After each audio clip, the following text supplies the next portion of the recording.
Welcome to Boone and Crockett's Heritage of the Hunt. All right, this is Jodi Stemler. Welcome to the first real episode of Boone and Crockett Club's Heritage of the Hunt podcast. You heard from Tony Schoen and I last week about what we intend to do for this podcast, and we thought it was pretty appropriate to start with the Big Game Awards, which are happening this week in Springfield, Missouri. And I have with me some of our key records folks that are going to give us an overview of what the Big Game Awards are all about. I've got Kyle Lehr, who is our director of Big Game Records. Say hello, Kyle. Hello, everybody. Nice to see you here, Kyle. We got Mike Opitz. He is the chairman of our records committee for the Boone and Crockett Club. Mike, calling in from beautiful Washington State. Hello, everybody. Welcome aboard, Mike. And we also have Pat McKenzie from Regina, Saskatchewan on. Pat was the chairman of the judges panel for the 32nd Big Game Awards. Pat, how you doing? I'm doing great. Thank you. Excellent. Well, I'm really glad to have you guys on board here today. This is going to be a lot of fun because we're really excited about the Big Game Awards this year. Kyle, why don't you start us off? Give us a little bit of an intro. What is the Big Game Awards? Yeah, Big Game Awards is essentially a celebration of wildlife management. It's meant to be a display that, we're able to have the public see, to show them that wildlife management's still going strong. There's still big animals out there on the landscape, and wildlife management is, still producing some amazing specimens, and a lot of them are on display. Here for the 32nd. Yeah, and in fact, actually, we have 3 new world's records that are on display and are part of our awards. So we'll talk about that in a little bit. Mike, the records program in general, can you give us just a little bit of a history about conservation, where it started within the club and how it connects to conservation and fair chase? Well, it goes all the way back to 1902 when Teddy Roosevelt developed what they thought then was, a scoring system that would help them identify, trophies taken by sportsmen out west when the big game of North America was truly vanishing. And it evolved over a number of decades. And I think it was about 1947 when they had the first Big Game Awards. Back then, they called it a competition. And when they had that first competition, they realized that the system was just a bit too subjective. And they needed a more objective, a more scientific method of measuring these incredible animals. And we put together that system. We, the Boone Crockett Club. I think it was completed. Correct me if I'm wrong, Kyle and Pat, but 1950, when they really, really upgraded the system, and our scoring system that we have today, it really is not a whole lot different than that system they established in 1950. So then after that, they had the next big game competition. I think it was 1952 or so, and they were doing them every year, and eventually evolved into a program where they changed the name from competition to the Big Game Awards. And now we do it every 3 years. And this is one of those special years. So just to kind of clarify or talk a little bit more about it. So the measuring system so initially wildlife was disappearing off the landscape. Sportsmen selective harvest of only the largest animals on the landscape allowed for the populations to rebuild.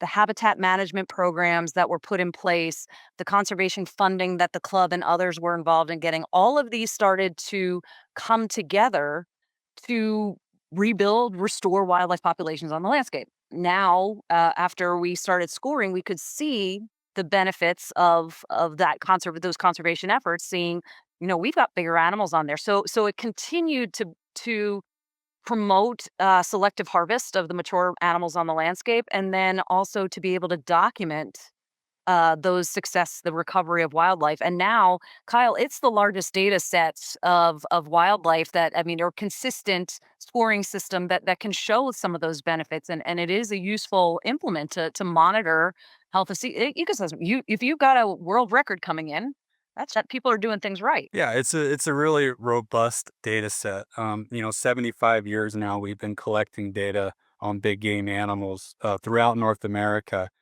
and just the longevity of that data set and having these panels, where we verify the entry score.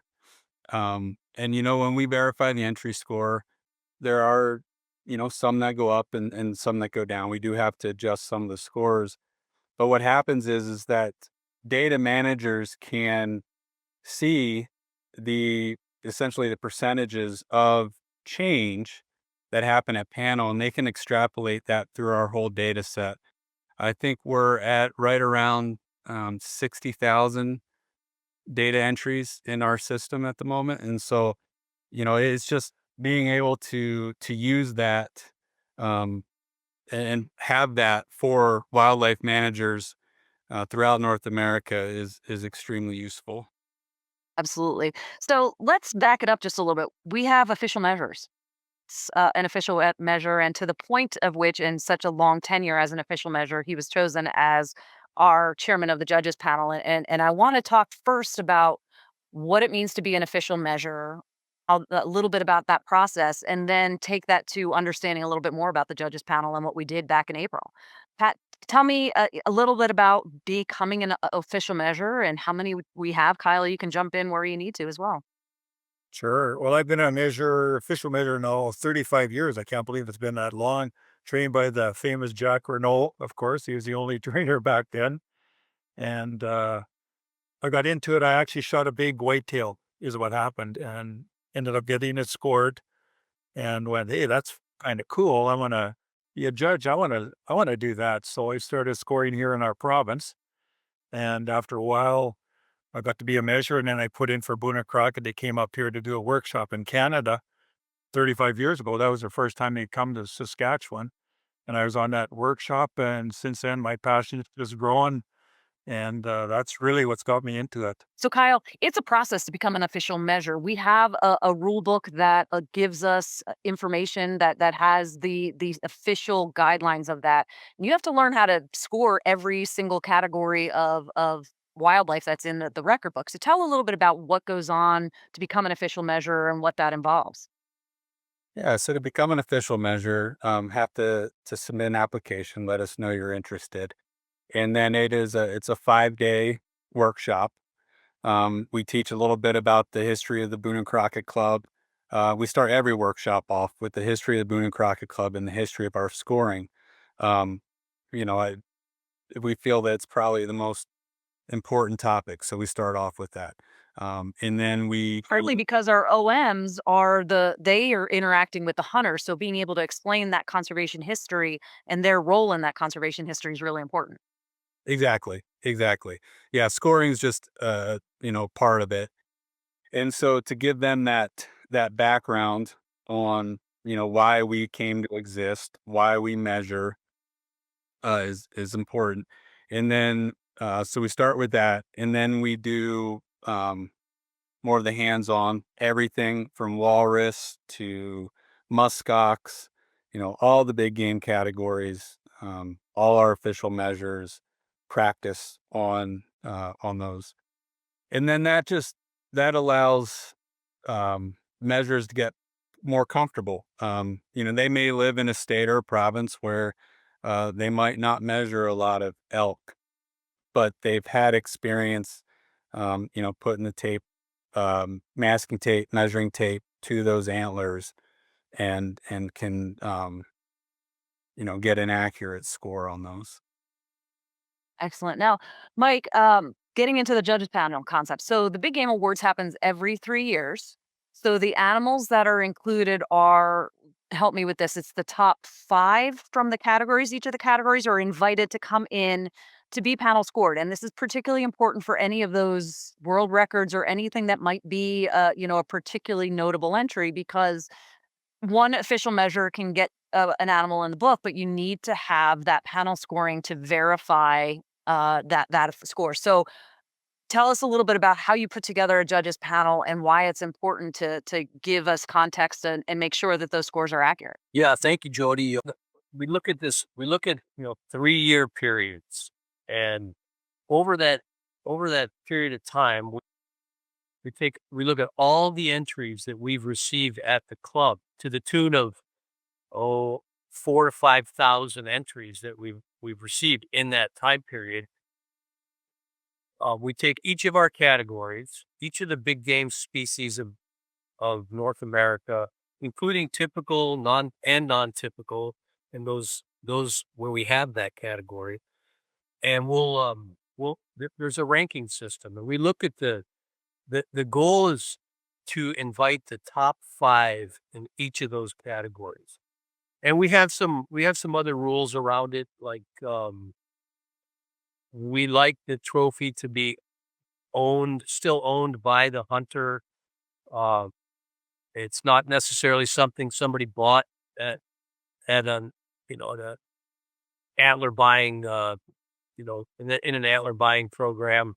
But yeah, we pick the top 5, and then generally that's how it plays out. And then we have to figure out, after we have all these trophies and our trophy owners invited to the panel, then we have to figure out who our judges are going to be. And we have about 1,600 official measures now. And this is a conversation that Kyle and I have with Jennifer, the assistant director, and Richard Hale, who's the vice president of Big Game Records.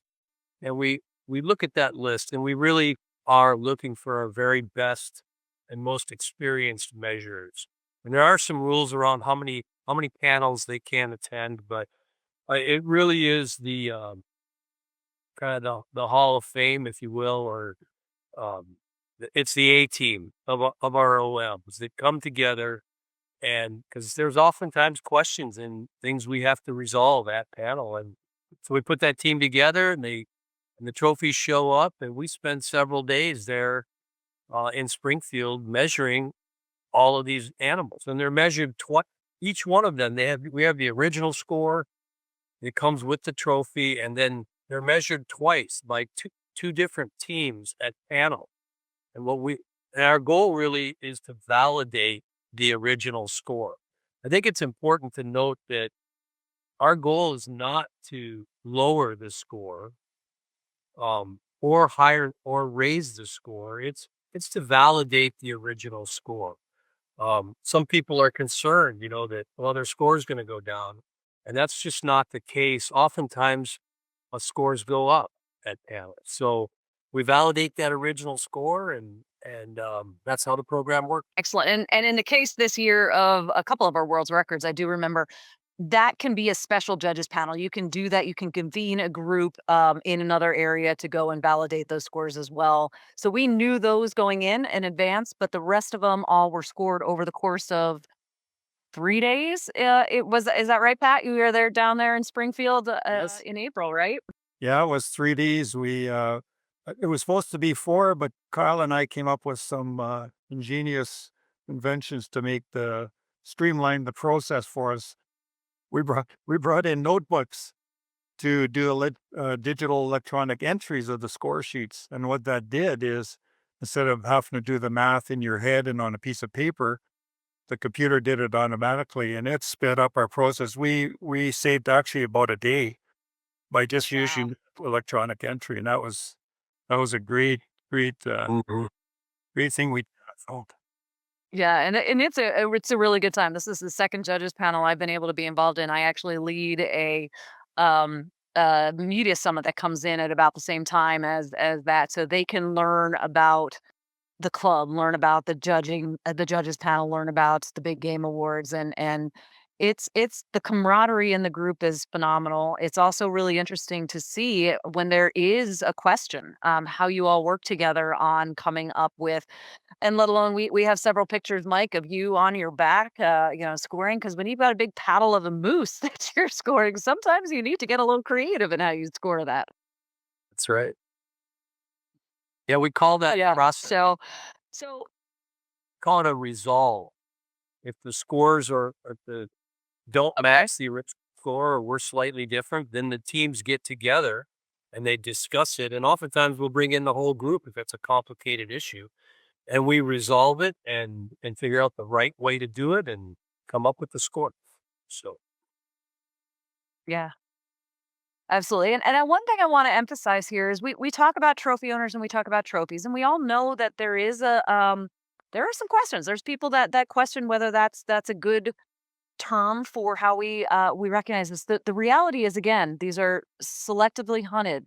They have to sign a fair chase affidavit about their experience on the hunt, and it more becomes the story of the hunt, the story of that interaction with that individual animal. It is a memory on the wall. Looking, Mike, at all yours, I bet you can tell a story about every single one of that, and we've done that with a lot of our trophy owners that are going to be here. We've written stories in the magazine. We tell the stories, and in fact, we're probably going to be interviewing a few of those up on the podcast here when we get to meet some of them. But it is a celebration of the animals. It's a celebration of fair chase hunting. It's a celebration of what we have accomplished in wildlife restoration and game management in North America. All right. Well, tell me. We've alluded to a few world records. Who got to score? Tell us a little bit. We've got a world record mountain goat. Mountain goat. We've got a world record Roosevelt elk.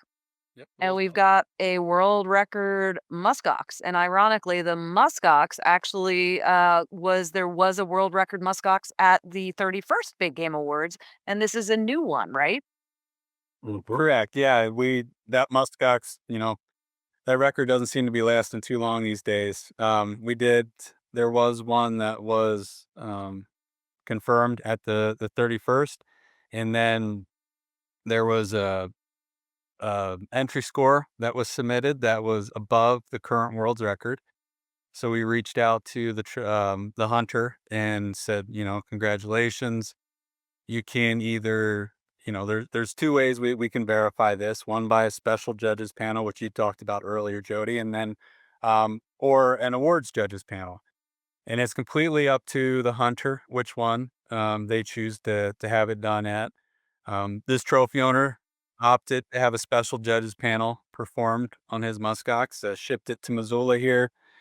We invited some measures to come in and verify that entry score, which they did and confirmed that as the world's record. And the Rocky Mountain Goat, that was confirmed at Sheep Show, I believe, in 2023. Again, trophy owner. I think Mike was involved with that one pretty heavily. He opted to have the special judges panel.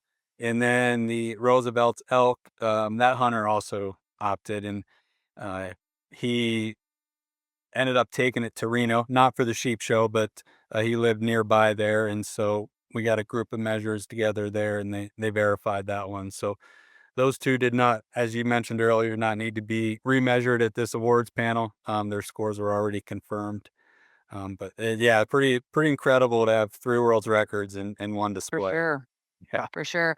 Then we also had, and there is the largest hunter taken grizzly, and I want to emphasize this because and we talked to our friends over at Outdoor Life at one point, but they had a headline that said that this is a world's record, and then Dak realized, even in his story, that it said it wasn't a world's record. It is not by like a quarter of an inch or an eighth of an inch or some very small margin, but it is the largest hunter taken because the other one was a found skull that a hunter found while he was on another hunt. And that grizzly bear is in the display as well. And he's a pretty interesting specimen with his ground down teeth, I understand. Yeah, those bears live an incredible life.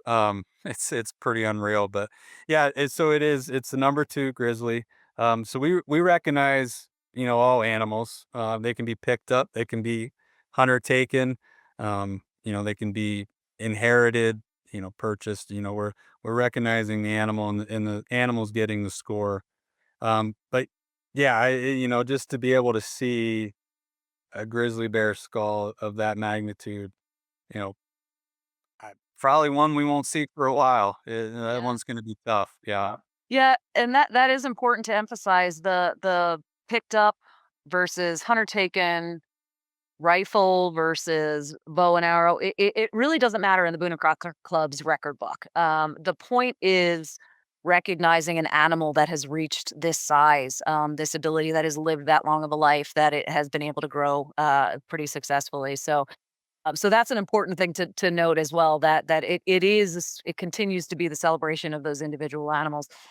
Are there some other ones in the display that people should know about? And tell us a little bit about the display. So after the judges panel, everybody kind of spent an extra couple days after that and hung those mounts, those euros, in the big Bucks and Bulls Hall at Johnny Marsh's Wonders of Wildlife Museum and Aquarium in Springfield, Missouri, and they've been up since May 3rd. So tell us a little bit about some of the other things. I know I looked at, there was a lot of caribou in there. Yeah, a lot of caribou. There's a Quebec Labrador, which, as we know, are no longer allowed to be hunted.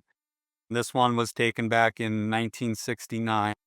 And so we reached out. Yeah, we reached out. It was the only one entered in our 32nd Big Game Awards period. Reached out to the hunter and he jumped at the opportunity. So yeah, there's, you can see a Quebec Labrador, which, unfortunately we're probably not going to see a lot of in the future. Walrus. Another one that surprised me, Mike asked me, the walrus, but Mike asked me the other day, he was asking for a list of top 10s, and there are 21, including the world's records, top 10s in this display. Wow. The one that kind of How many total heads? How many? 93. animals? 93. 93. And Yeah. we haven't talked about, we'll touch on, there's also youth, any youth 16 and under who has an animal that gets into the record book at all is able to bring it. So that adds another, I don't know, 40 or 50. So the display actually includes, there's the Generation Next side of the exhibit, which is all youth hunted trophy animals. And then on the other side is the Big Game Awards display. So there's a total of like 140 or so. Is that right? Yeah, yep. There's about 140 trophies. So we have 93 top and we have 39 youth. Which, yeah. And we can get to that, but like I said, Mike asked me, there was 21 top 10s. I think what surprised me the most was, there's a top 10 mule deer in that display, and everyone, knows that mule deer, aren't doing great across their landscape. This was a relatively, recent harvest and submission in the last 3 years, but yeah, we had 200. It's a 215-inch mule deer, which is, is pretty incredible. I think that, like I said, that's the one that kind of surprised me the most. We also have 6 walrus on display, which I wasn't able to find. Walrus. 6 walruses? Has that ever happened before? I don't know that it has. I wasn't able to find anywhere where we've had that number of walrus in one display. We did have an Atlantic walrus that was submitted. In the display, they're replicas. The hunter was unable to bring those across, but he does still have them in Canada. And so what we did is we convened some of our official measurers that had been on panels before in Canada and had them verify the score. And so the actual tusks were verified for the judges panel. And then the hunter graciously allowed us to display the replicas. So we have replicas of Atlantic walrus there. And then we actually had all 5 Pacific walrus that we invited send their tusks. And those are actual tusks, which, if you ever picked one up, they weigh a lot more than you think they do. And one of those 5 actually includes our newest addition to the National Collection of Heads and Horns. They came in, which we can get into that, but it'll be on display permanently at our National Collection, which is also in the Wonders of Wildlife Museum down there. Nice. Yeah, Well, we won't dig into that right now because we've already we've got a lot going on with this one. We're gonna do a whole episode on the National Collection because it deserves it, and maybe we can even figure out a way to do it in the collection. That would be super cool. So tell me if there was there any particularly a mount that you saw that was particularly cool, a story or a situation that you guys want to tell about that happened at the judges panel? I I got a pretty cool one. There was a giant Alaska Yukon moose that that we measured that was just last fall was killed by one of our brand new regular members of the club, a guy named Tom Teague. Teague. Yeah, it just so happens that our current president of the club, Tony Caligieri, was on that hunt with him. And I that was one of the top tens, if I'm not mistaken, Kyle. Just an incredible moose, and it was pretty cool to have it there. Outstanding. Pat, what about for you? What was your highlight? Well, it'd have to be the mountain goat. I mean, I've never seen horns on a mountain goat that big. It's just to see it was incredible. It was outstanding. We had a lot of big entries, like you said, caribou. We had some monster caribous, huge elk, typical and non-typical, and big moose. Like Mike said, Alaska Yukon moose. We we had some big ones that were a struggle for the measurers for sure. Yeah, I bet. I bet. Well, and the interesting thing about the goat is, so we do have the world record, but we also have the largest one killed in the USA too, right? From Alaska as well. He's there and going to be at the awards program as well. So, Kyle, what about you? Did you have any special ones that you wanted to note? I think uh, I think I'm gonna go to the youth side of it. That generation um, next display is pretty incredible. Like I said, we had 39 that were able to get their trophies there.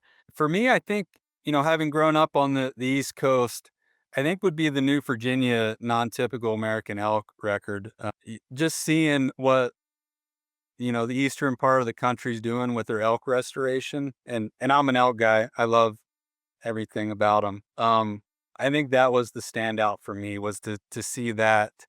I've seen That's a pictures cool of, story.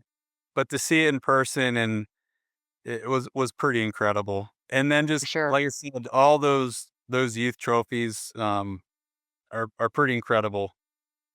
And there was an American elk from Pennsylvania as well, your home state. So, right? Yeah. Yeah. So yeah, Yeah, that yeah. was a pretty nice one as well. And that was in the awards program.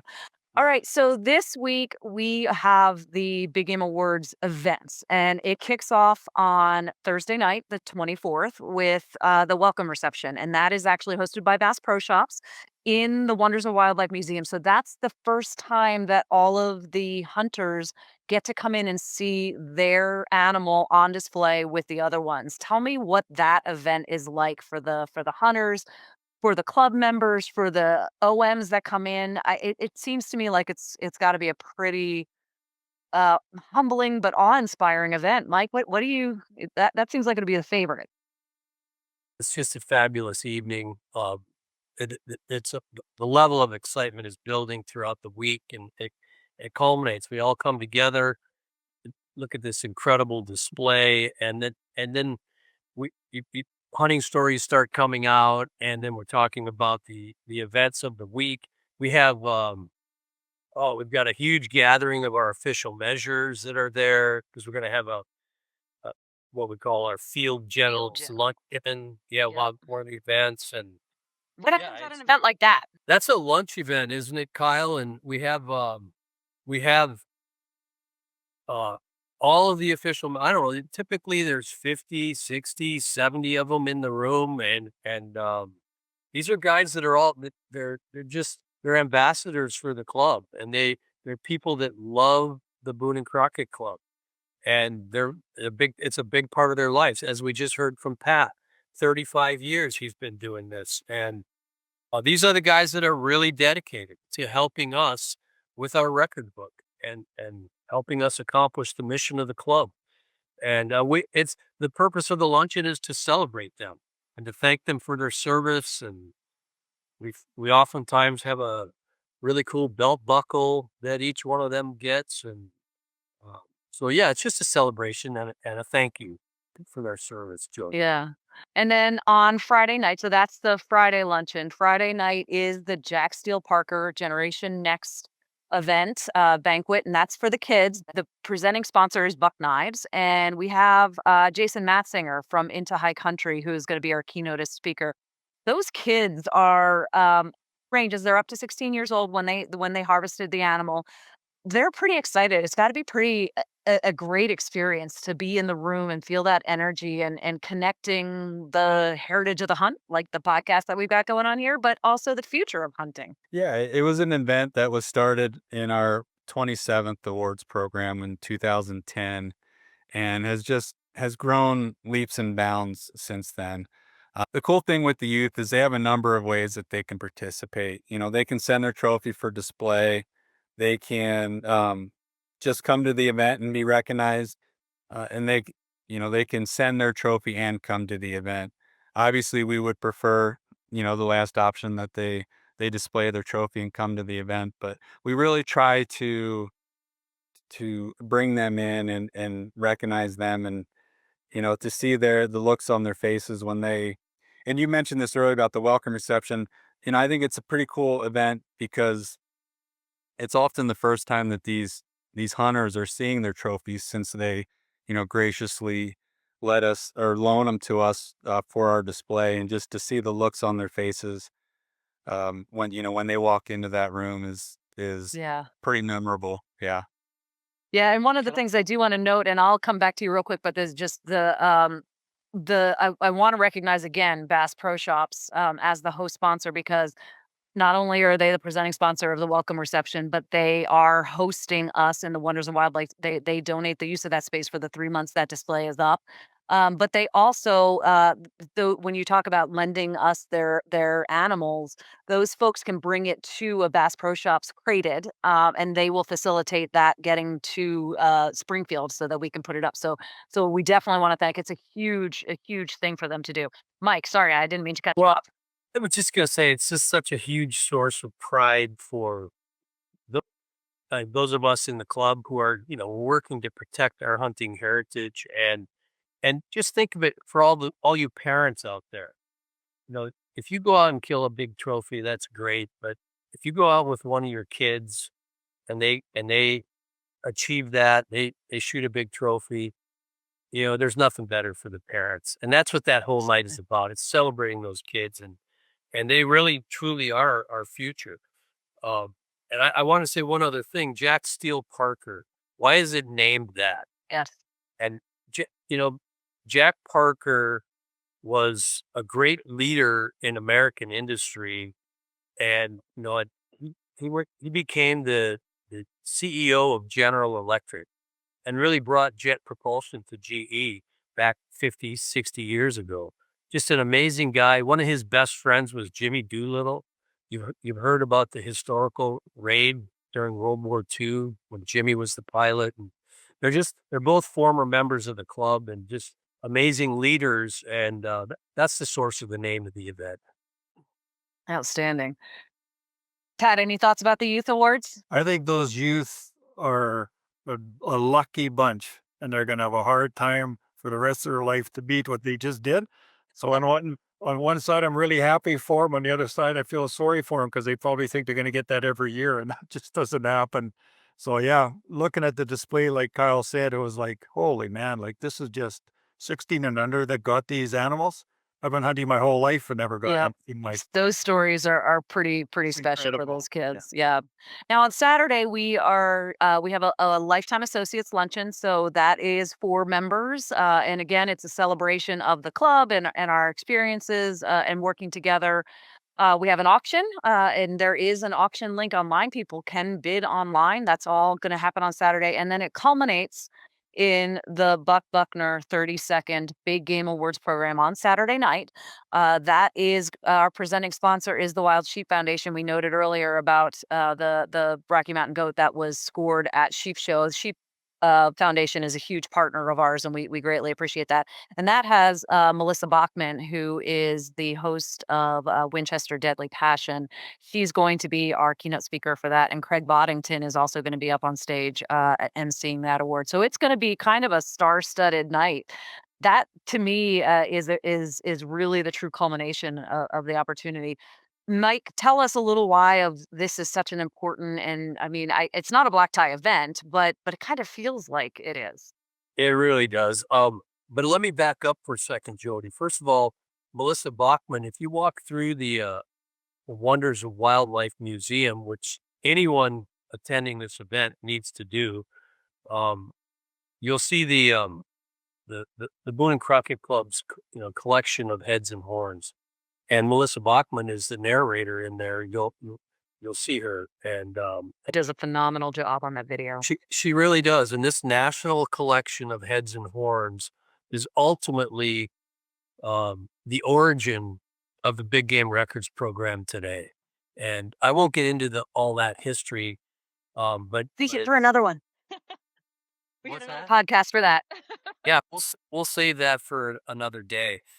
Um, what else was I going to talk about? The event on Saturday evening? Yeah, so that is it. Well, I guess there was one other thing I wanted to. Can I put a plug in for the auction?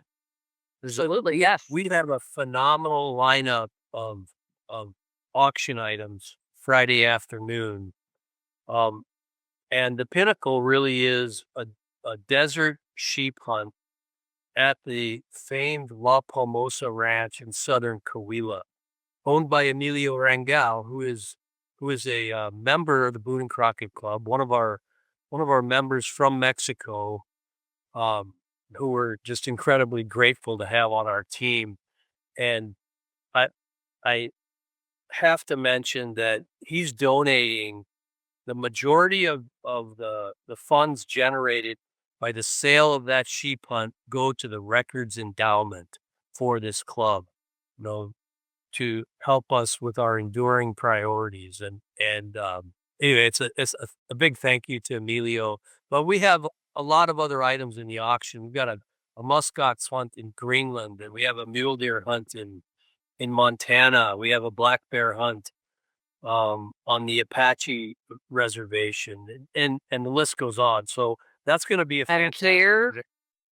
Yeah, Yeah, we've got a don't big miss that. Yeti package in the raffle. We've got some Browning firearms. I think there's a whole bunch of really cool stuff that's available. And like I said, a lot of that will be available for online bidding as well. So go to the Boone and Crockett Club website, and you can find information about that. So yeah, so then we wrap it all up. And then Kyle and our staff and crew go to work once again to take down that display because it closes as soon as that is there. So, and that's something I specifically want to mention. This is the only time that all of these incredible animals will be seen together. It is really unique. It is really special. It can rival any special exhibit at any kind of a museum or show of that kind. So it's a pretty cool deal. But we're gonna have a lot of work just getting everything taken back down again and opening up the Bucks and Bulls exhibit back to the way it's supposed to be. So I also want to put a little plug in. You talked about some of that auction. We have a lot of merchandise, and that was donated. We have an official merchandise sponsor this year is True Timber, and so we've got some great shirts and hoodies and things like that. They are actually for sale in the Wonders of Wildlife gift shop this year, but they also are going to be available online, and we'll be selling them at the event. And I don't know if you guys can see mine with the logo on it, or I've got too much light on it probably, but we have some Yeti water bottles as well that are inscribed in a couple of different colors. So some cool swag that are one of a kind because you're only, well, not one of a kind because we got a bunch of them, but only going to be available during this awards program. All right, guys.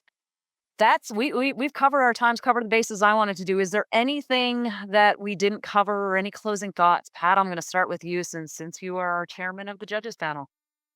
Well, it's been a real downer after leaving the panel. That's the hardest part. That you meet all these new people. We had 20 judges and consultants this time, and you just make lifelong friends. That it's so hard, and you get to see these wonderful trophies. I mean, it's just a thrill of a lifetime. There's nothing else like it. I mean, it's fantastic.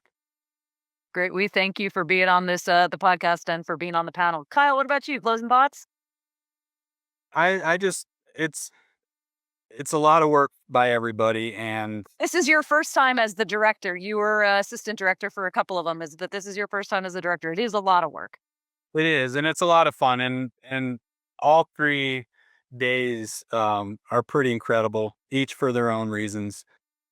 With the welcome reception, Generation Next, recognizing our official measures, the auction on our associates to, the big game awards Saturday night.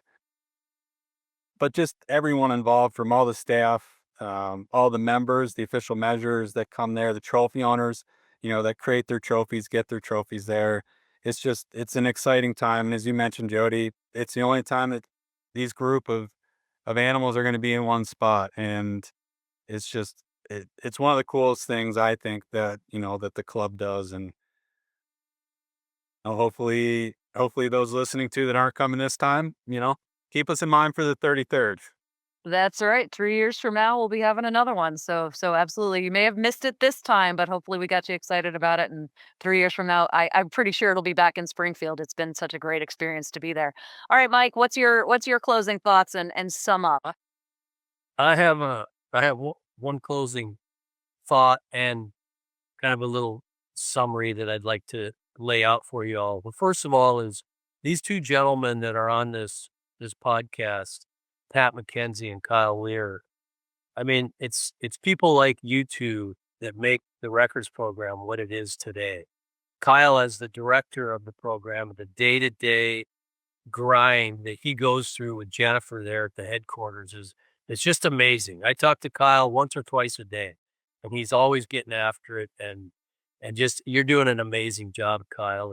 And Pat, it was a great honor to have one of our Canadian neighbors come down and lead this motley crew of judges over the course of the panel. And you did an incredible job. And we're grateful for your service, Pat. Well, thanks, Mike. I would just like to take, in a few sentences, I would like to summarize the last 150 years. So go back to the 1880s, and Teddy Roosevelt owns a ranch in North Dakota. And he's out there on a regular basis hunting on horseback. And there's all this commercial slaughter going on before his eyes. And he's watching, he's personally witnessing the big game of North America disappearing. And he comes back to New York City and he gathers 100 men and women today, by the way, but he gathers 100 men and he really initiates a crusade. And that's a crusade to save the big game of North America by starting the Boone and Crockett Club. And we mentioned the National Collection of Heads and Horns. That's one of the early things they did there at the New York Zoological Society. And they put a sign up on the wall that said, "In memory of the vanishing big game of the world." And oh, by the way, that piece of granite, you'll see it at the collection when you walk through the museum this week. But that's where it all started. And then they said, well, we gotta start keeping track and keeping these records and demonstrating that what they called a trophy back then was really how they identified a sportsman. They differentiated a sportsman from a commercial hunter, because a sportsman was gonna selectively harvest a male specimen of a category of big game, and he was going to do that following fair chase and ethical standards. So we started keeping track. And in the mid 50s, we figured out that, yeah, we need to dial this in and really fine tune our system. And it became more and more important. And then every 2 or 3 years, we're going to recognize the biggest of the biggest. And we're going to have a competition. And then it became an awards program. And I think in 1984, we published our first awards book. And bring us, full circle to today. We've got 21 trophies in the top 10 in the world that were taken in the last 3 years. We've got 3 world's records. We would not have those incredible animals today without the Boone and Crockett Club and Teddy Roosevelt beginning this crusade to save these amazing animals. So that's it in a couple of sentences, where we've come over the last 150 years. And we're so excited to celebrate this success story with all of you this week. So We're glad. Well done. you're- That's a great summary, Mike, and thank you for concluding. That's a great way to wrap up the very first official episode of Boone and Crockett Club's Heritage of the Hunt. So until the next time, this is Jodi Stemler. Thank you, Pat. Thank you, Mike. Thank you, Kyle. This is a great time, and I'm looking forward to seeing you here in a couple of days. Thanks so much, and until next time. Thank you. Great job, Jodi. Appreciate you guys.